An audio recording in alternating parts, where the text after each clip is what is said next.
And welcome back, boys and girls. I have yet another special edition of the Michael Deacon program, and also a veteran of the program, Mr. James Perloff, a contributor to the New American and star of Zeitgeist. He now runs Refuge Books, challenging mainstream narratives on politics, science, and faith. Put your hands together for Mr. James Perloff. Let's bring him right on in. Welcome to the program, James. How's it going? Doing good, especially being on with you, Michael. Thanks for having me back.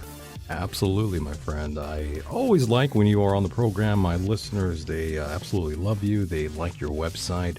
And speaking of website, I saw one of the articles that really jumped out to me was pop music, the year it peaked and why it declined. I wanted to start off there with you. I had so many questions to ask you. And first and foremost, how's it going, though? Everything is going good on your end. The holidays were good for you, I hope. Thanksgiving was, yeah, and hopefully Christmas as well. We're obviously living in very precarious times, and so we always hope we'll see a few more holidays. But you never know when the World Economic Forum is going to drop the hammer.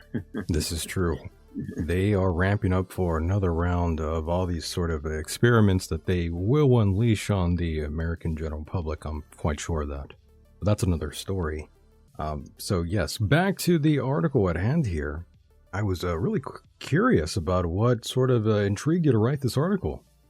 Well, it always kind of fascinated me how music had been particularly powerful in the year 1970, and then it seemed to go downhill, and I kind of wondered why. And with after more than 3 decades, material started showing up that indicated why it had gone downhill.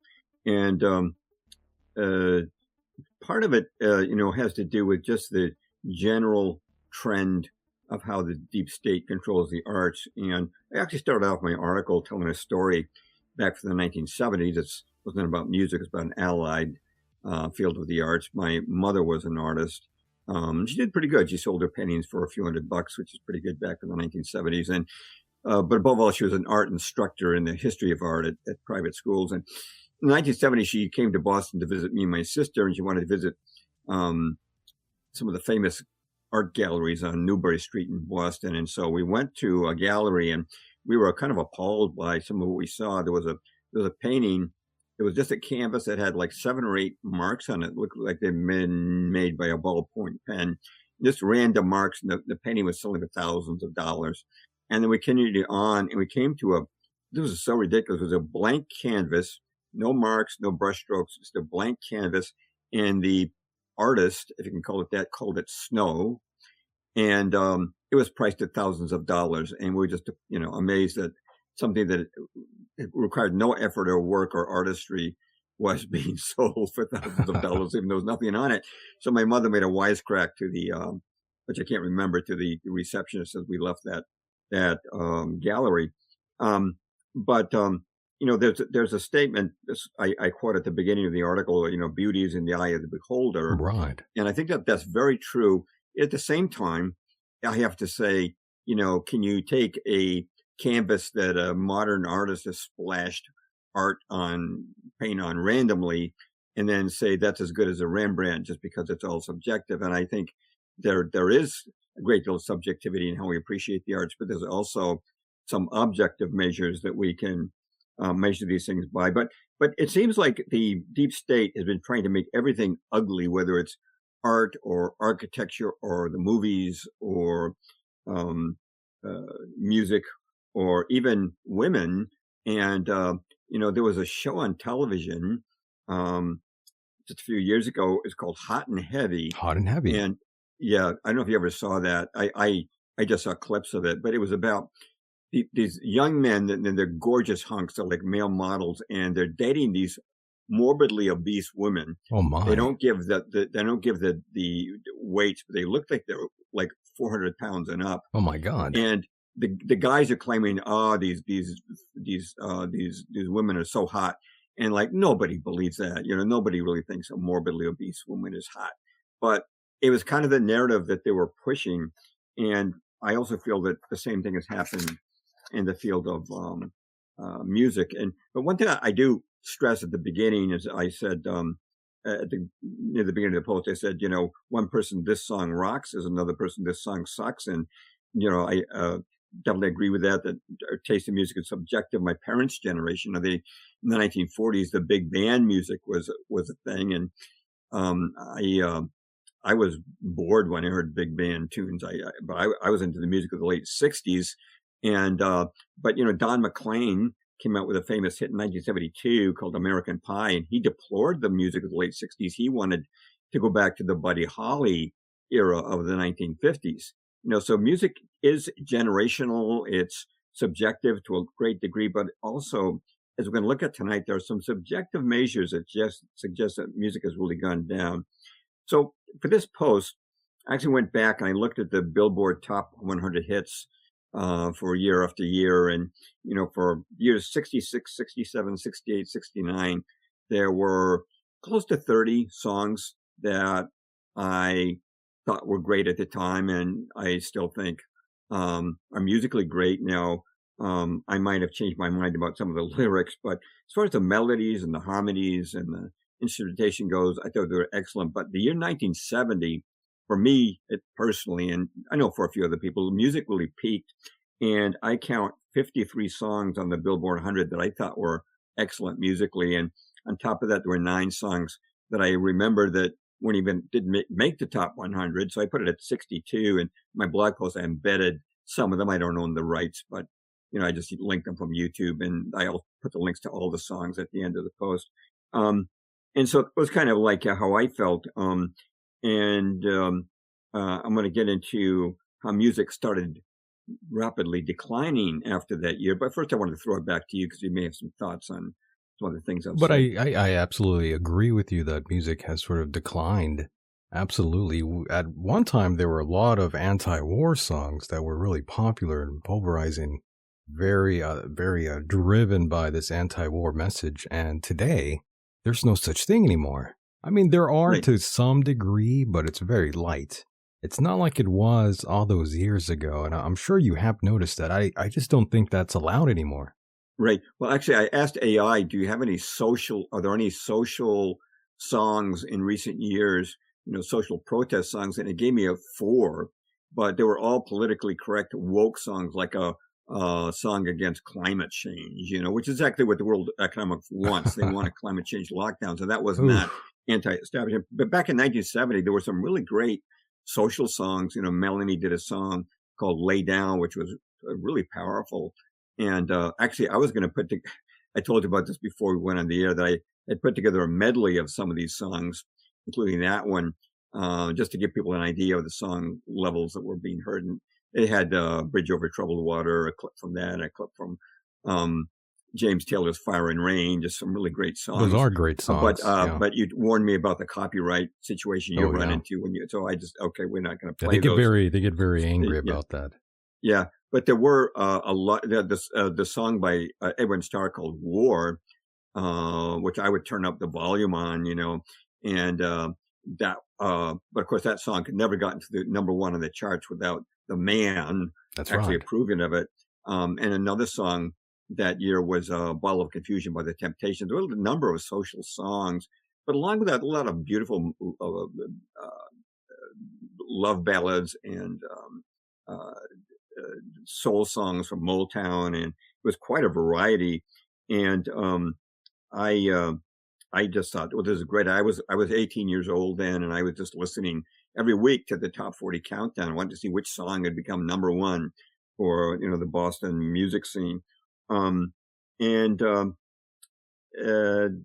so then in 1971, the year after that, I thought that the great hits would kind of continue, but I noticed that the great songs was suddenly in a definite minority.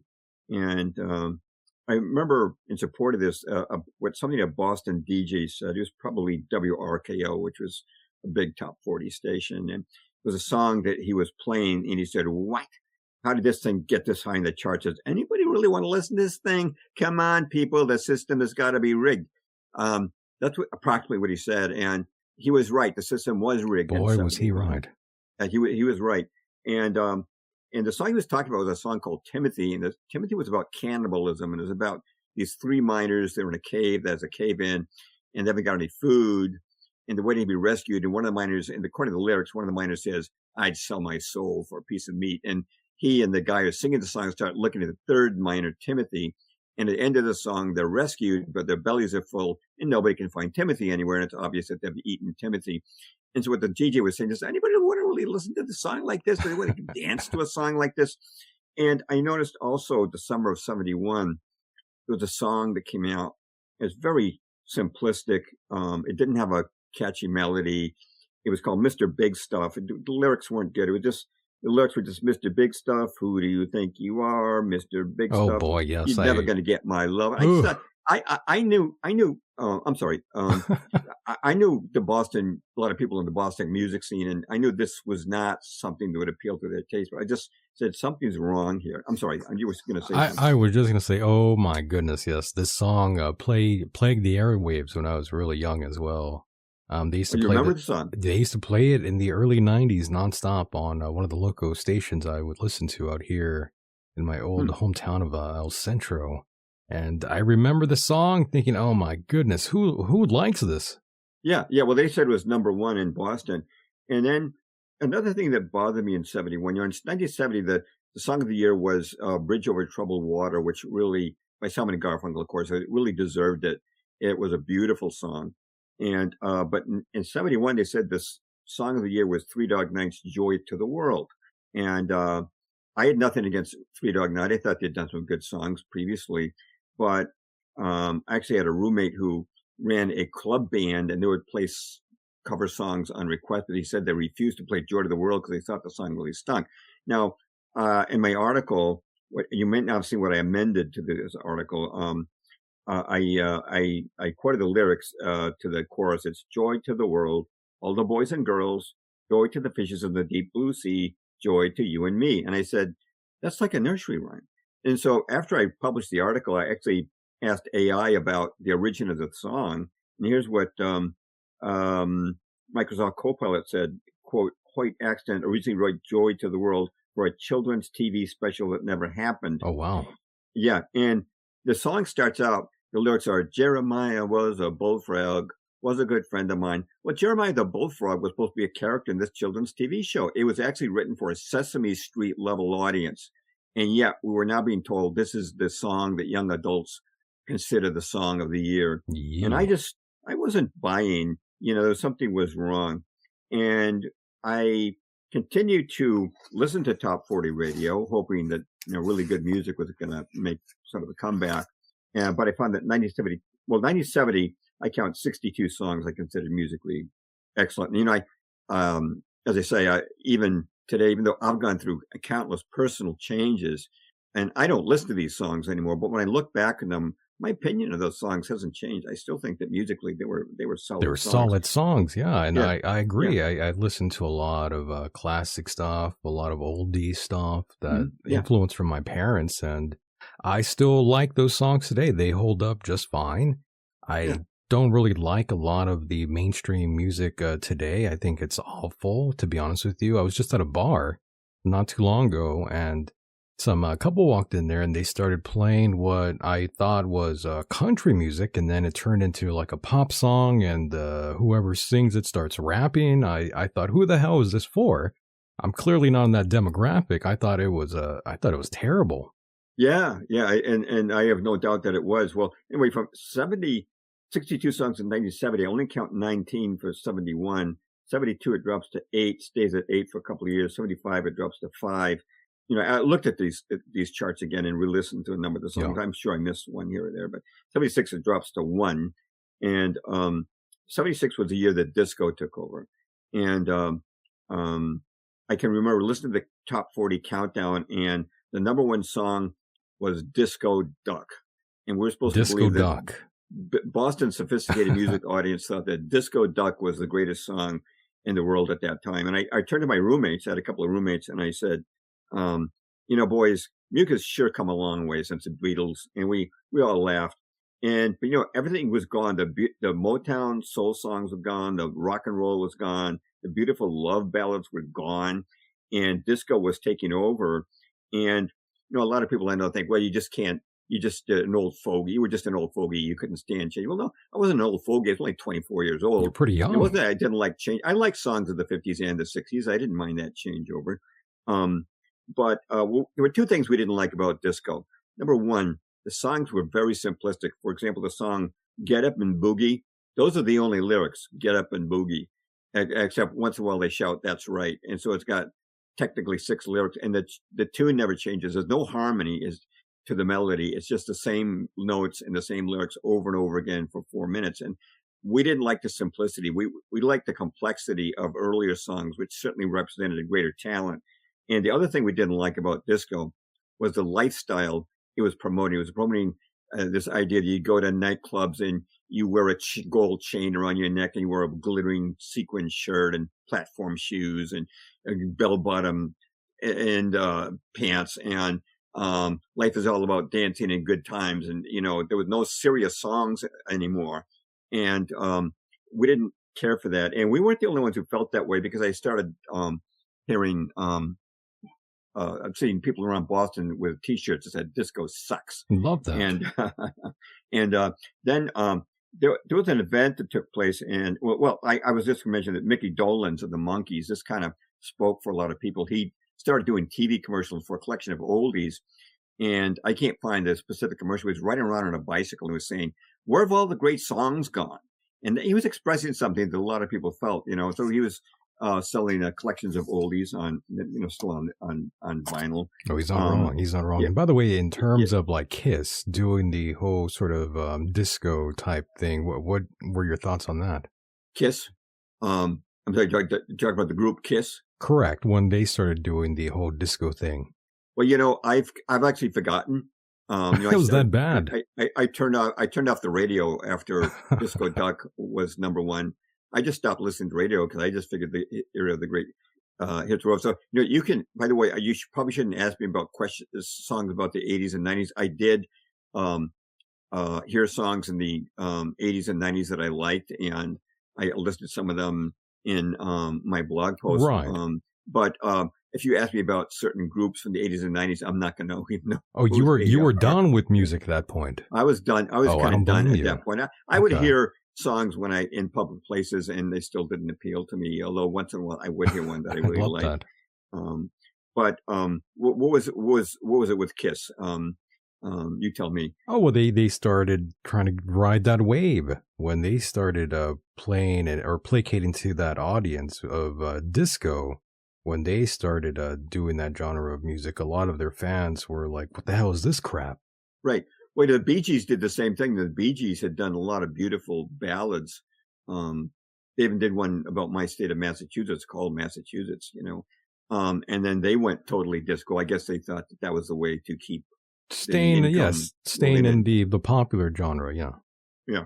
Um, so, there was an event that took place which I had known about. And the reason I guess I didn't know about, I was on with another host actually just last night, and we were talking about the same subject. He'd heard of this, but in the summer of '79, I was actually in a very isolated atmosphere. It was not jail, but I was in a very isolated place, and I was not. I rarely saw newspapers or kept up with the news that summer. But what happened the summer of '79? They had something called Disco Demolition Oh Night, my. and that was sponsored by the Chicago White Sox, and they were not doing very well as a team. But you could attend a doubleheader with the Detroit Tigers for 98 cents if you brought a disco record. And the idea was that a local DJ named Steve Dahl, and this was with the White Sox permission, he was going to blow up the disco records in center field between doubleheaders, and he really did. And the stadium was packed, standing room only, and they had to turn 20,000 fans away. So that's there was a lot of ire against disco. So it was a common feeling at the time. But I wanted to talk a little about why the music changed. Yeah, why did it And change? Let's get yeah, into that. But before we do, I also wanted to mention Bill Drake really quickly here. You that's did, what I'm going to talk about yeah, next. Yeah. you did mention him, and I was just curious. What if his Bill Drake's playlist weren't just about sales, but a secret blueprint for perhaps for mind control? I think that's exactly what it was. So, I actually released a music album of my own. I did not perform the songs, but I composed the melodies and the Did lyrics. you? Yeah, that was back in Wow. 2003. It's on my website, jamesperloff.net. It's called Freedom Shall Return. So, but before I wrote the songs, I wanted to learn about songwriting. So I bought a copy of the book Toonsmith by Jimmy Webb, who I always liked his music. He did a lot of Glenn Campbell's songs, Yeah. Galveston and Wichita Lineman. And By the Time I Get to Phoenix, he always had a Texas town, it seemed, or a southwestern town in the name of his songs. He also did MacArthur Park. And let me just read something. I wasn't expecting to find this, but he wrote something that really Sure. resonated with me. He said this, quote, "It's interesting to note that the encroachment of the playlist superimposes neatly on the rise of independent programmers who I blame for the disappearance of democratic top 40 radio, which gave birth to rock and roll in the first place. Even as early as 1967, the writing was on the wall. In June of that year, Brian Wilson, Beach Boys, of course, drove down to KHJ in East Hollywood with his brand new single, Heroes and Villains, only to have the DJ on duty, Johnny Williams, refuse to play the record because it wasn't on the playlist.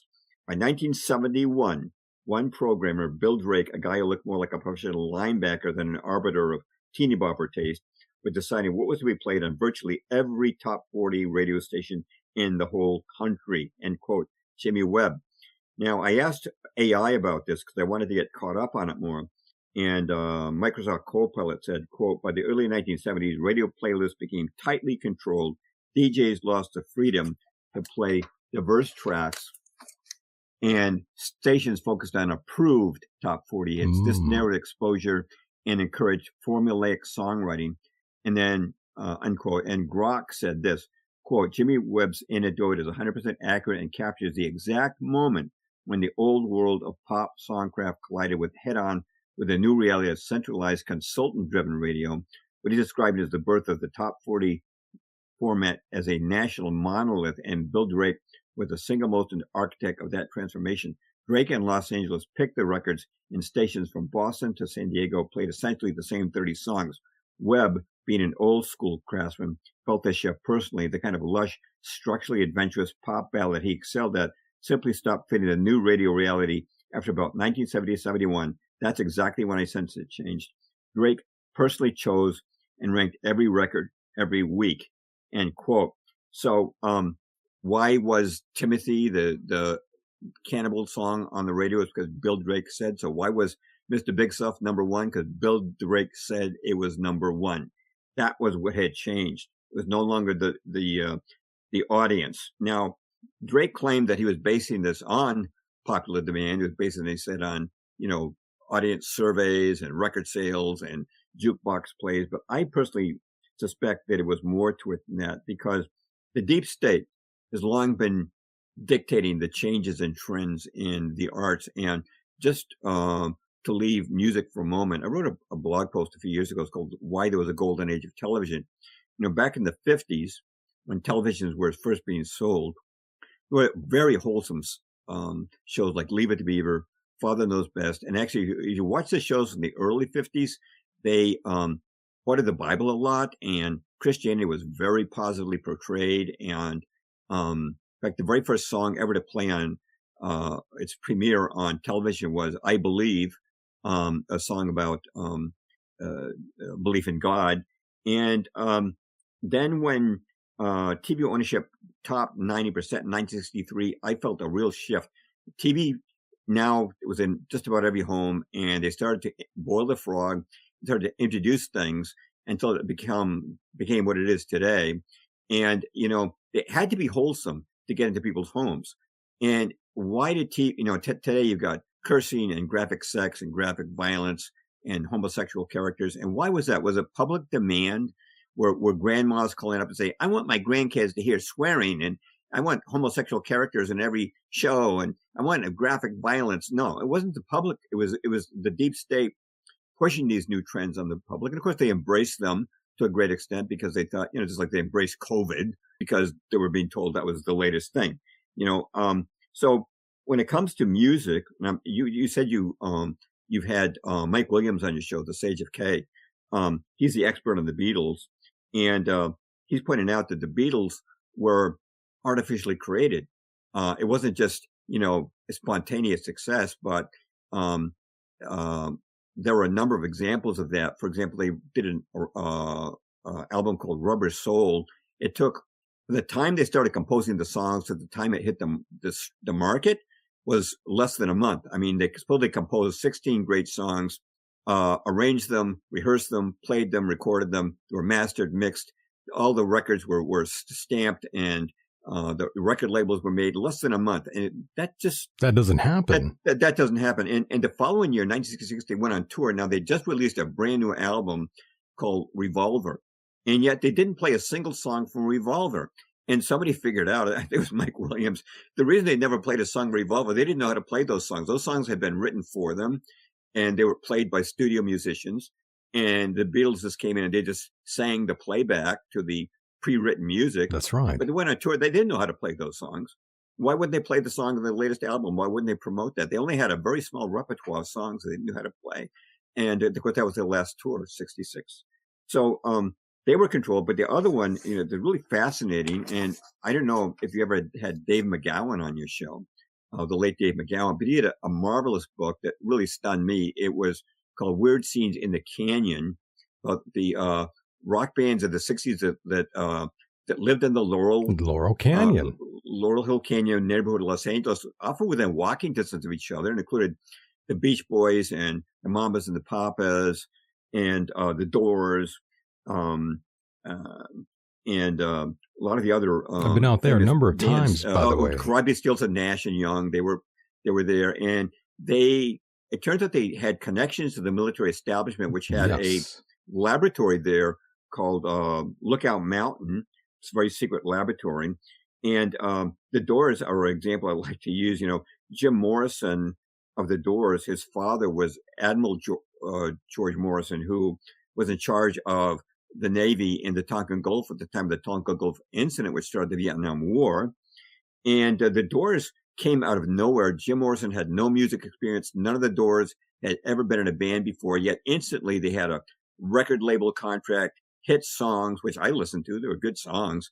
Their producer was Paul Rothschild, who'd been in military intelligence. And so many of these bands were connected to the CIA and military. It's surprising because they were supposedly anti-establishment. But the thing is, the deep state, like Tavistock in England, and the military CIA in America. In fact, Timothy Leary, who was the godfather of LSD, said the CIA controlled every single aspect of the counterculture. He later said that. I've got a clip of him saying that. And I believe it. And so I think that when new things come on the scene like MTV and disco and um, rap and hip hop. People embrace those things. They do listen to them. Yeah. They like them.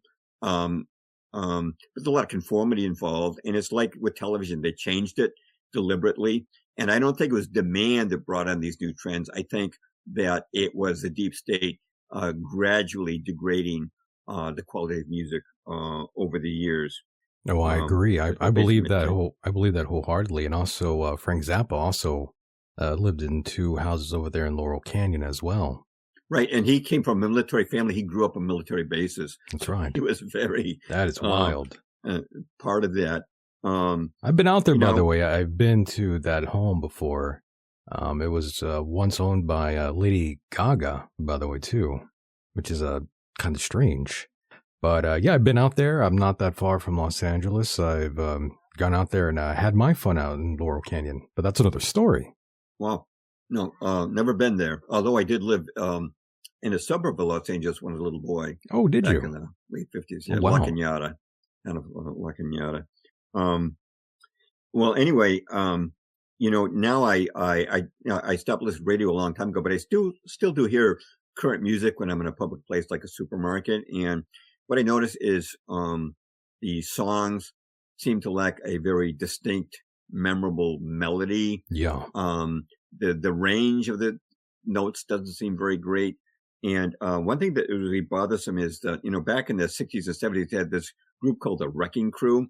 These are great musicians, and that's one reason why songs like Bridge Over Troubled Water were so great, is that they had fantastic musicians, but now the humans have been thrown out, and it's mostly done, not entirely, but mostly done by synthesizers now.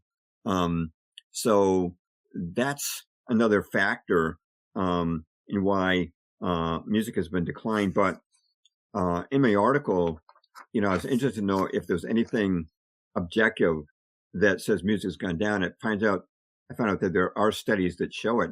One of them is called "Measuring the Evolution of Contemporary Western Popular Music." It was published in 2012 by a research team at the Spanish National Research Council, and they looked at almost 500,000 songs from 1955 to 2010.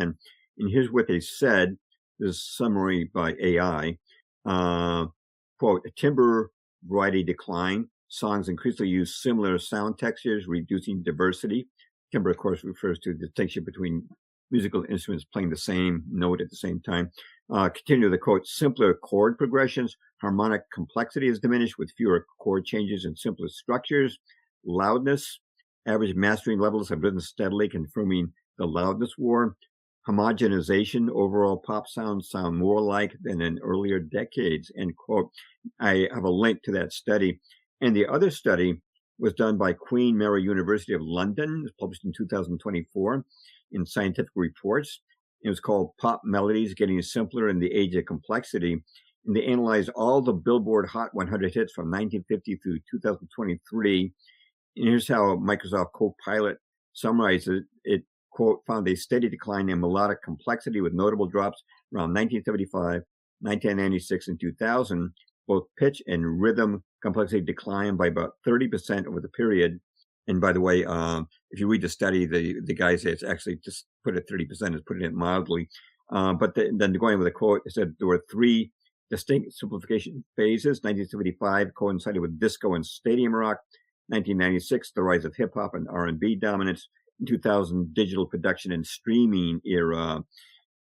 Despite more complex production tools, melodies themselves became simpler and more repetitive, end quote. So it's not just, a personal perception, but there are actually studies out there that show that, melodies have gotten simpler, more similar to each other, and frankly, more boring.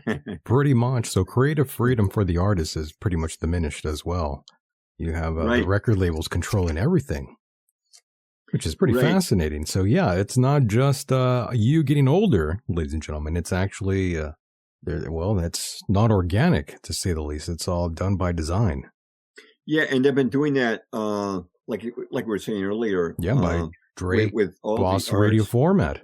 Right, with Bill Drake, and now there's another thing I wanted to get into, which was the corporatization of local radio. And I gave this example in my article, but Debbie Reynolds, of course, was the mother of Carrie Fisher, became Princess Leia in Star Wars. Right. Debbie Reynolds did a movie with Leslie Nielsen. I always smile when I say Leslie Nielsen because I always think of him as Frank Drebin, but he Police Squad, but he did serious movies in his younger days, and he did a movie with Debbie Reynolds called Tammy and the Bachelor, and the movie was a big flop, and they pulled it. But Debbie Reynolds had recorded the title song, Tammy, and I saw an interview with Debbie Reynolds. She said that the song was not expected to do well, but a Midwestern DJ picked up the song, and requests began coming in, and it began spreading to other stations, and it became a national hit. It stayed on the charts for 23 weeks. And the point being that at one time, DJs could play whatever songs they wanted, and rankings were determined by popular demand. So it was really a democratic process. But what happened was the corporate era in 1996, the FCC deregulated radio, and Clear Channel, a huge corporate giant, That's right, bought more than 1,200 radio stations between 1996 and 2000. And they began massively laying off the local DJs, the local music staff, and they just supplied the stations with pre-recorded streaming. So if you actually call one of these stations at night or on the weekend, nobody's even working there. Oh, this is true. A lot of people think that what you're listening to on the radio today or even back then was quote unquote live, but that's not exactly the truth. You're listening to vocal trackings. Right. I'm sure there's some live Some radio. are live, but not many. Yeah. So for one station, one corporation to control 1,200 radio stations, to me, that should be considered a violation of antitrust law. That's a monopoly. And it gets rid of the mom and pop stations. It crushes free competition and free enterprise. But the thing is, gone were the days of Wolfman Jack. And it used to be you have these local DJs. They'd be local personalities, well known in the local towns or cities, and they would take song requests and dedications. And if there was a local charity, they might get behind it. And those days are gone. And there's a very good documentary. It's about an hour long. It's on YouTube that Mike Williams recommended to me. I watched it. It's excellent. It's called Corporate FM. They talked to a lot of the DJs were just thrown on the street by Clear Channel, which today has changed its name to iHeartMedia. But they were just thrown out. It was very, very profitable for Clear Channel to do this. They didn't have to pay radio station staffs anymore. Oh, it gets better, by the way. The executives got to by the way, sit back and collect. It gets a little bit better, though.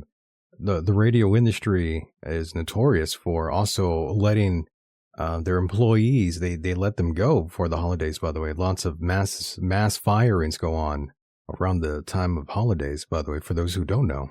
Oh, why would they lay them off during holidays? Oh, that's just how they do it in the biz.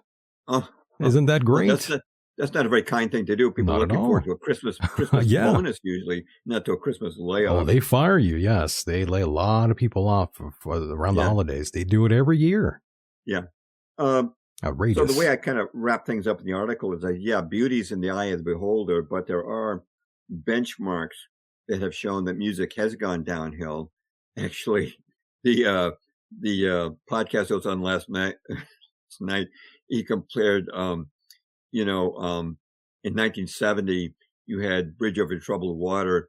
In 2020, you had WP Wet Ass Pussy, which supposedly had 93 million downloads in 1 week. That's kind of hard. I'm kind of suspicious of that. That sounds like Joe Biden's 81 million votes to me.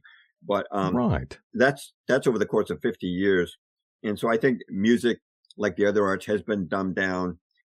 It's been dumbed down. Yeah, absolutely. And by the way, you could buy a number one hit these days as well. That's the other right. Yeah. Other Just with money, you can create a hit to be number one rather than relying on popular demand. And the other thing, again, like we're just saying, is the corporatization of music with big corporations taking it. And that's really true, I think, probably of just about all the arts. Is in fact, when when I was 16 years old, I wrote a novel, and I was not ready for publication by any means. I was invited down to New York City by an editor at Putnam's Publishers, and who liked the novel, but not enough to publish it. But she told me that she observed that all the big publishing houses were taken over by major corporations. So you just see that kind of influence progressively taken over um, over the years. It's one of the trademarks of um, the deep state is to corporatize and then consolidate control. Um, they're moving us in a very dark spiritual direction. They really are. They really are. It's totally insane and outrageous what goes on. And it's safe to say that you don't listen to any modern time sort of music, I would have to assume, correct? Only when I go through a supermarket, and there are some songs I listed them that I've liked since the era of disco. You know, there are occasionally I hear a song that really hits me. You know, how about Bette Midler's "Wind Beneath My Wings"? I thought that was a great song. You know, great tune, and um, there are songs like that eventually occasionally come along. But for the most part, I just hear these highly repetitive, redundant, not too imaginative lyric songs. I'm not saying there aren't any good songs. I don't listen to them all, so I couldn't know them all. But what I do hear um, doesn't compete with the quality of the older music. There's no appeal. Personally, I can personally say Yeah, that. I feel like you wouldn't like anything today, especially top 40 in modern times. It's been pretty watered down. Lots of Mhm. auto tune, lots of robotic sounding vocals. Lots of nowadays. Well, one of the number one top hits, I believe, right now is a country song, by the way, and it's completely. It was completely created by AI. Oh, sure. Well, you know, as a matter of fact, in George Orwell's 1984, the hero, Winston Smith, is looking at the window and he sees a woman at a clothesline. She's singing a song, and he said that song was created by a government machine. So even in 1984, he was predicting an era when songs would be machine made. And, you know, just No, he was right. uh, yeah, that book is so prophetic. It's amazing. But yeah, you know, as a matter of fact, I saw who's the guy's name? Steve Wozniak, one of the co-founders of Apple. He said that AI can actually create a computer program. Don't even need a human computer programmer. The AI will actually do all the coding, and you can just ask it to make a specific program, and it'll do it. No, that's And so that's wild. pretty scary. It really Um, is. It really is. And yeah. I was gonna quickly mention, yeah, it's I believe the number one song according to Billboard's. It is called "Walk My Walk," by the way, by Breaking Rust, an artist that was entirely composed of AI. Oh, oh yeah. Well, you know, I was the last time I went to the movies with my wife, it was a long time ago, was to see Toy Story 4, Oh my which we goodness. didn't think really held up compared to the earlier Toy Stories. But we watched the previews, and there were like 8 previews, and 7 out of 8 previews had no human beings, and they're all computerized characters, and just one preview that had a human being in it. And this is kind of like with music when they've just thrown out the studio musicians and replaced them with synthesizers, and I guess it's probably now AI. Even the songwriters, I suppose, are being replaced by AI to a Soon, certain extent. pretty Yeah, much. it'll, And and isn't that frightening for America's future in terms of media and just entertainment and just everything around us now? yeah, they actually have hospitals in China now where all the doctors. I'm not saying there's all the hospitals, but Yeah. some of the hospitals they just have AI doctors, and of course, Oh my. an AI doctor can look at 10,000, scan 10,000 research papers, more than a real doctor could do in a lifetime, and it is Right. pretty frightening that human beings could actually be replaced by AI as it keeps improving in its quality, um, and the human element is removed, and that has great implications. And I don't think that's going to last forever. I think that Jesus Christ is going to return at some point. I think it's going to keep getting worse, but it's not going to get worse forever. Well, I hope you're But right. we're watching a trend that is very satanic. Ultimately, even though it's very obviously AI is very useful in many ways, no one would deny that. Well, I agree with you on that one. I think AI will pretty much overtake a lot of things, but it'll still need a little bit of a human oversight overall. But I think for a lot of it, though, I think a lot of people's jobs will be lost. That's for sure. Definitely, definitely.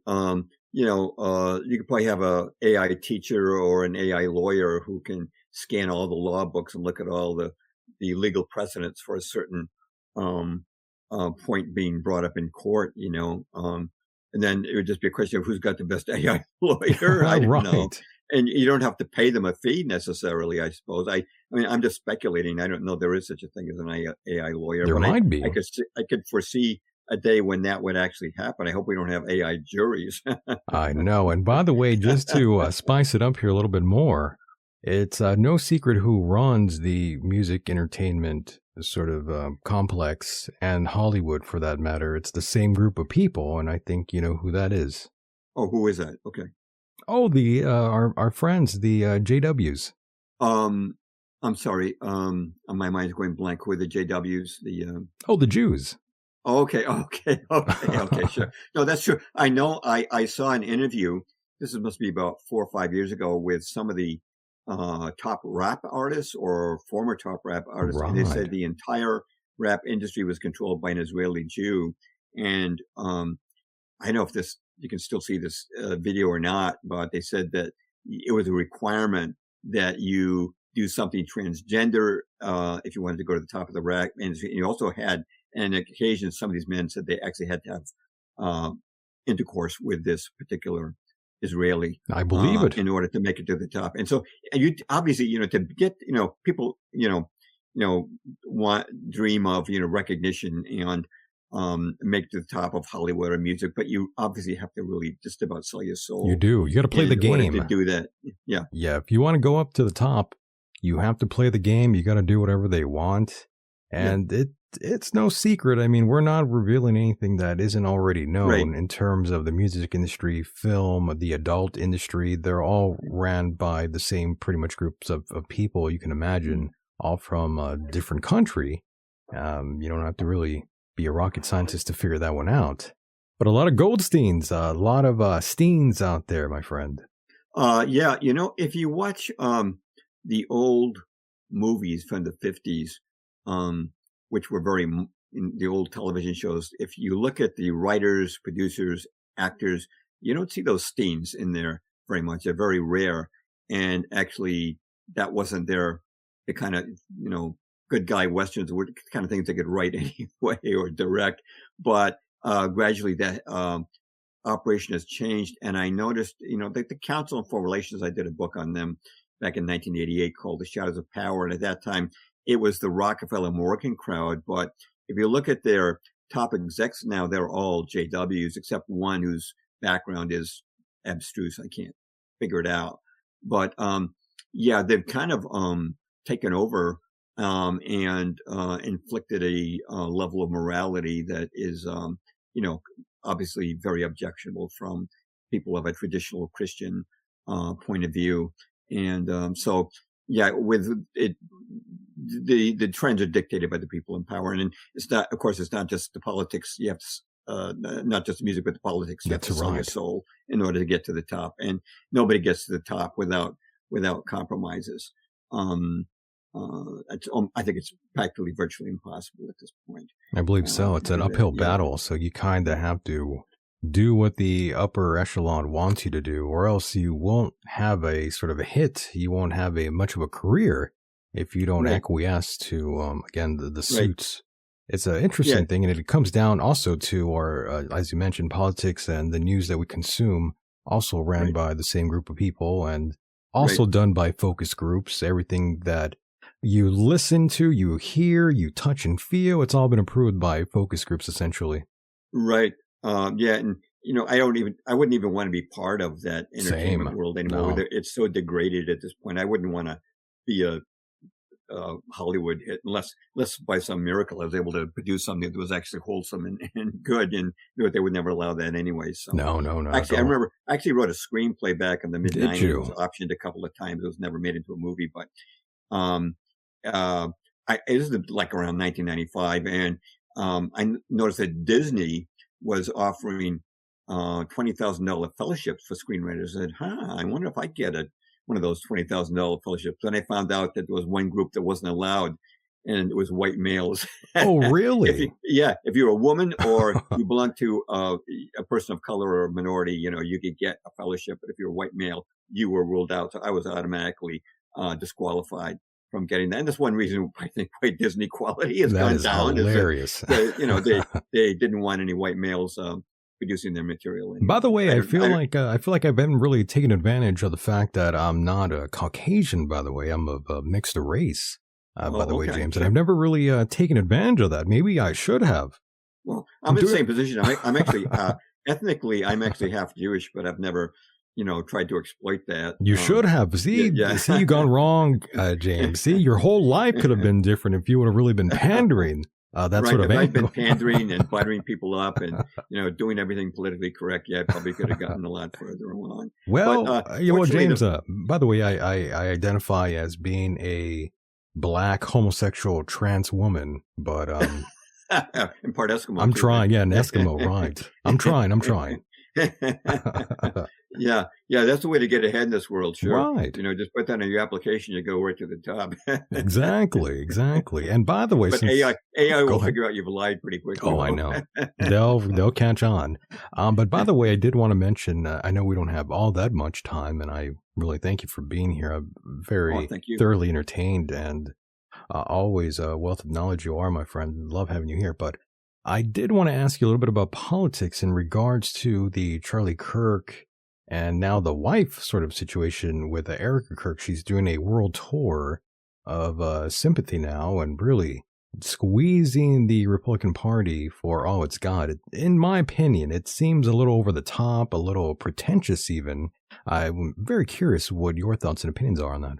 Yeah, I don't have a lot of opinions on the Charlie Kirk assassination. I saw a lot of theories being going around, like he wasn't really shot, or he is still alive, or it was a guy with a camera, or it was something in his lapel that fired and his own security team killed him. And there's so many theories that I just said, I'm just going to I was working on other stuff, so I just said, I'll just let other people like Candace Owens and other analysts run with this, and See Nick where it Fuentes, goes. whoever, Yeah. let them run with it. But I don't really have a firm opinion. I've just been sort of seeing what headlines are on social media about that, but I haven't really been to the point where I've formulated an opinion myself as to exactly what that happened. I do believe it's credible that if he started to wake up to Israel and the genocide in Gaza and was about to speak out against that, I can see where they would have done away with him being a very increasingly eminent figure.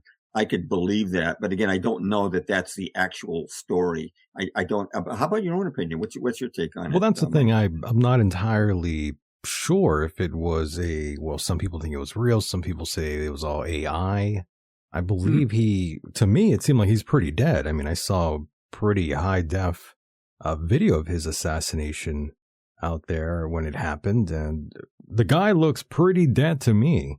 But other people claim otherwise. They say, no, that you're being tricked. That's all Mossad. Everyone has a theory and opinion on it. And mine is that he looks pretty dead to me. Right. But I'm just going to quickly say, though, some say there were other people involved. There were multiple shooters, people are saying. Everyone has a really strange, in my opinion, they're all strange sort of opinions and thoughts. Until we actually come to a conclusion, I think it's going to be one of those things. It's this modern time sort of JFK, in my opinion.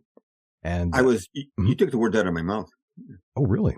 Yeah, I was about to say that, I did an article on the Kennedy assassination in 1988 on the 25th anniversary for the New American Magazine, and I actually found 40 different conspiracy theories at that time about what happened with Kennedy. There was a theory that, for example, that Lee Harvey Oswald was not Lee Harvey Oswald, but actually a KGB double that had been sent over here to assassinate Kennedy, and they actually dug up Oswald's body and they did a DNA test, and it was Oswald. But, there were all those theories, and that the same thing happens with Charlie Kirk, and it reminds me of that. And I kind of don't want to get immersed in that rabbit hole, but I do I keep a little bit abreast of it, but it's not something I plan on doing a major expose of sorts. It would take a great deal of vetting all the different theories and finding out which ones could be ruled out. It would be very time consuming. So I'm still working on other things. And I just kind of keep tabs on that, but without really going into it deeply. I agree. We just need to see how it plays out. In my opinion, we don't have all the answers just yet.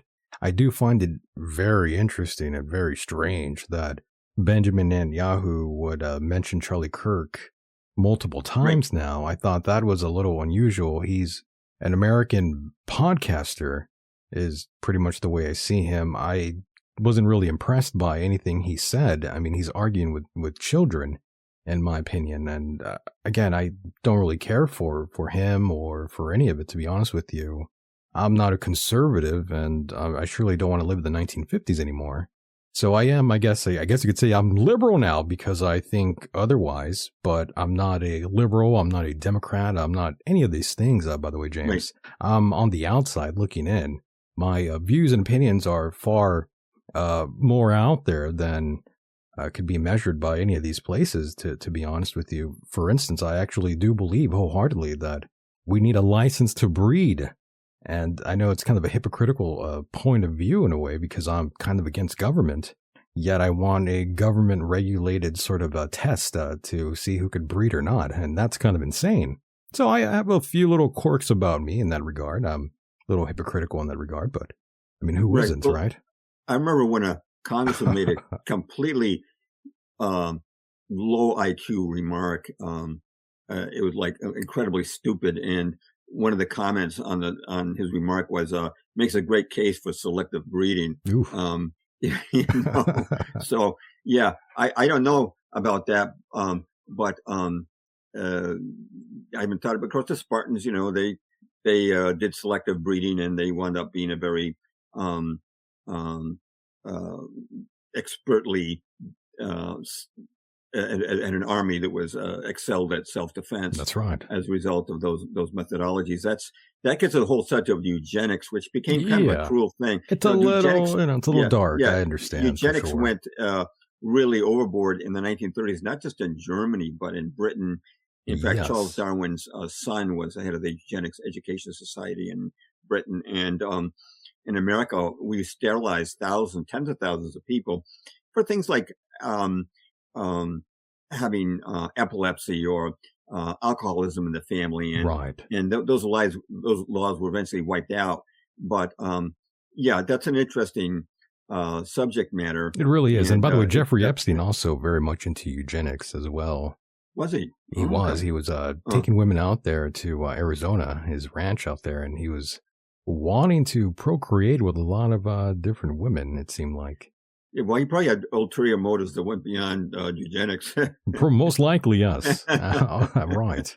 Well, My there was goodness. of course, the movie Doctor Strangelove. They at the end, I didn't know if this predicted programming or not, but when the nuclear war is about to erupt at the end of the movie, they Doctor Strangelove says you go into underground, but to recreate the human race, they'll have to have 10 women for every man, Hey, and I like that all the idea. political leaders approve of that. Well, I mean, I have trouble with just one. Imagine having multiple wives, girlfriends. I mean, what a headache. Yeah, you get scolded 10 times more. So Exactly. know. My gosh.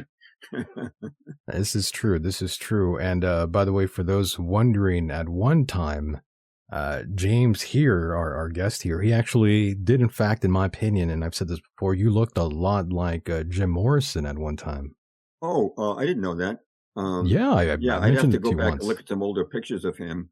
I did, of course, look a lot different back then than I do now. No white hair.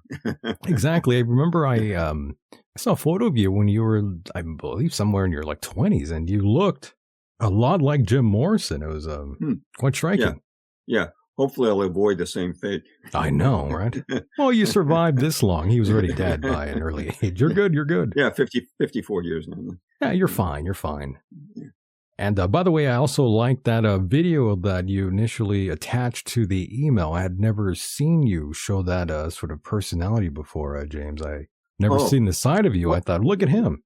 well, when I wrote my book, Truth Along the Way, I had a character in there, which I developed out of PowerPoint I'd done the character was called Marvin. And when I would write something in the book that was a little bit controversial about history of politics, Marvin would show up and raising the standard Karen type objection Oh, to what I was saying. yeah. Marvin became a character in the book.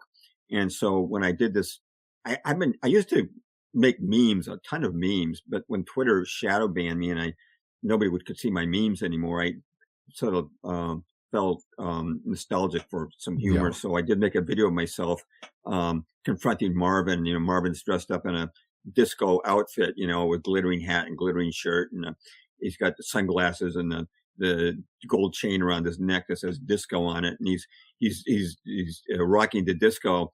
And so I have like a competition with him. And that's in the blog post, in the middle of the blog post. But I just had Zoom is pretty handy, and there's a lot of tools available that you can actually make a pretty creative video now. And so I'm just kind of considering doing more of that kind of thing now, since my memes are shut out. That'd be a good idea. I see why not. You should. Because I like humor, and humor breaks the ice. I remember there was a guy who went to Russia to talk about creation science, and the Russians were all like stony faced, and he said, "I got to break the ice here." So he told a couple of jokes, and then from then on, everything was smooth. Everything was great. There you go. That's a room. God gave us a sense of humor, and there's times to use it. It really, if you just have a dry dissertation, it doesn't go over. But if you can mix humor in with it, the humor, goes, yeah. if it's not widely inappropriate, it can really go a long ways towards getting your message across. Oh, I agree. If you don't use it, you lose it, as they say, James. Right. Yeah. Absolutely. Well, James, again, it's always wonderful to talk to you and catch up with you, my friend. Love having you here on the program. That's jamesperloff.net. And any other sort of new things in the works for you, James, for the people here? Yeah, well, actually, I am working on a blog post right now. Actually, it's a guest post, but I'm, doing some editing on it. And I'm from Patrick Carroll, the same guy who did the Beatles post. And I'm writing a preface to it afterward. And it's about the Bible. And it's about the fact that the Old Testament that we read in our Bibles today is not the Old Testament that Jesus and the apostles used. They used what was called the Septuagint. And today we use the Masoretic, which was created by rabbis 1,000 years after Christ, and people don't realize that. And that's why when you look in your King James or any other modern Bible and you see Jesus quote the Old Testament, you go to the Old Testament passage that says something different. And so that's a pretty important point for Christians that is overlooked. But after that, I've got somebody else lined up that's just on hold. I am going to be interviewing a guy named Art Olivier. I've already done one interview with him. Former, quite a guy. He was a vice president candidate for the Libertarian Party at one time. He ran against Norman Schwarzenegger for governor of California, and he was an aerospace engineer. And he made a fantastic movie about 9/11 called Operation Terror. Oh, yeah, that's right. I've had him here on the program. He's a great guest. Oh, that's right. Yeah. That's right. I forgot all about him. Yes, he's great. He has a unique theory about what happened with the planes, what really hit the Twin Towers that has never been discussed in the 9/11 movement before. It's not the Boeing unearthable pilot. It's not hijacking the autopilot. He has from his own experience in aerospace, working with Boeing, he has his own unique theory on exactly how 9/11 was done. So I'm going to be interviewing him on that. Nice. I got to make sure that we've got all the bases covered, because I know that that's going to irritate a lot of people on 9/11 because it doesn't agree with the theory that they may be ascribed to. But that's always the way it's been in the 9/11 movement. It's been, a pretty tense arena of confrontation sometimes. I've seen it happen where it gets really down and dirty between people if you come up with a theory on how the Twin Towers fell that disagrees with somebody else's theory. But for me, it's like being on a jury, like in the movie 12 Angry Men. You just try to follow the facts and really honestly go where the facts lead you. And I don't know that Art's theory is correct, but it's something that I think the public should hear about, and the 9/11 movement should hear about, because it's never been heard before. It's a completely different theory. Awesome. Yes. That would be the next project for me. Yeah. Very nice. Well, thank you so much, James, for being on the program. That's jamesperloff.net, ladies and gentlemen. Once again, James, thank you so much. And I'll talk to you again on the other side, my friend. All right. Okay. Thank you so much. And there he goes, boys and girls. That was Mr. James Perloff. He's a great guy, a wealth of knowledge. We appreciate him on the program. And if you want bonus material of the program, that's patreon.com/Michael Deacon. Go there now. If you need another hit, another dose of the Michael Deacon program, you can find us right there. We have a lot of episodes ready for you. That's michaeldeacon.com/Michael Deacon. The program is listener supported by people just like yourself. If you enjoy the program and have been here for a very long time, definitely subscribe. And now we must part ways, unfortunately. And with that said, the world is a mysterious place, and life itself is a mystery. Until next time, good night.